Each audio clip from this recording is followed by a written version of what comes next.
Thank you very much, Joe. And indeed, Vulcun coming out very strong, a dominating win for them. The momentum for Vulcun always a thing coming up from the backside. But like they said, Mineski really in this one to play for experience now. They've understood it. We've heard from them in interviews as well that they're kind of here now knowing there was so much strength, but they're taking so much from it. Well, if you look at that game, too, they had a lot of comfort picks for Vulcun right there, and they crafted pretty much a pure all-in pick composition, double globals.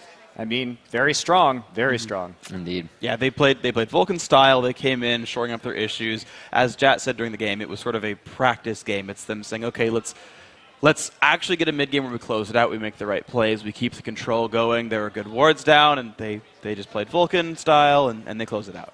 Now, Freak, let's talk a little bit about what can happen for these brackets now. Okay, so there's a lot going on. Basically, we know that Mineski are actually guaranteed last place. They can't pick up enough wins to beat anyone else. But you've got Fnatic at the top, and then one game behind them is Gambit. Now, if Fnatic just win one game, as Jat said, Fnatic are going to the quarterfinals. They're guaranteed a spot. Now, Gambit is only one game above Vulcan, only one game above Ozone. If either Vulcan or Ozone 2-0, there's a very likely chance. I don't remember the exact heads-up matches. Does Vulcan play Ozone?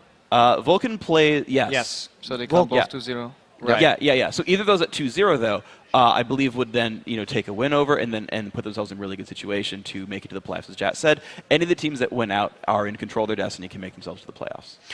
Go ahead, Ron. It just seems increasingly likely that we're going to have some sort of tiebreaker for that second spot right now, but we'll have to see how the games play out. Wouldn't be too far off with the European team. There has to be at least one tiebreaker at one point. 4 days coming into this, guys, what's on the team's minds? If anything were to be going through your heads, if you're on top, if you're in the middle, what kind of stuff needs to be done? Or you just play it the way it comes? If you're playing Fnatic, you'll be happy. I mean, the only mistake you've made was purely drop phase and then level 1. If you're Gambit, I don't think you'll be too upset either.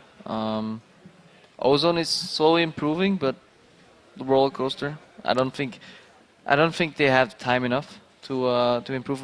Should they get past group stages, maybe as Monty said, like their strength comes from preparing for teams well in advance in an entire week. But then why didn't they do that now? Well, honestly, I think that Ozone is far too inconsistent. Even if they do make it out of the groups, I don't see them surviving the quarterfinals unless they get a really good draw. Double Lift, final thoughts? Yeah, and it just depends on what kind of team you are. I feel like if you're Ozone or Vulcan, who is the kind of team to consume and adapt to whatever teams they play against, and in Vulcan's especially case, kind of imitate or pick up new stuff based on what they see. Whatever goes through your head just depends on what kind of team you are. If you're if you're Gambit or Fnatic, your primary thing should be, how can we keep ourselves consistent? Because they've been very, very consistent. All right, well, guys, thank you very much. Now that you've heard our thoughts on the game, we're going to go ahead and send it over to Kobe, who's hanging out at the Telestrator for a colorful look at one of the key plays in today's Group B games in Day 5.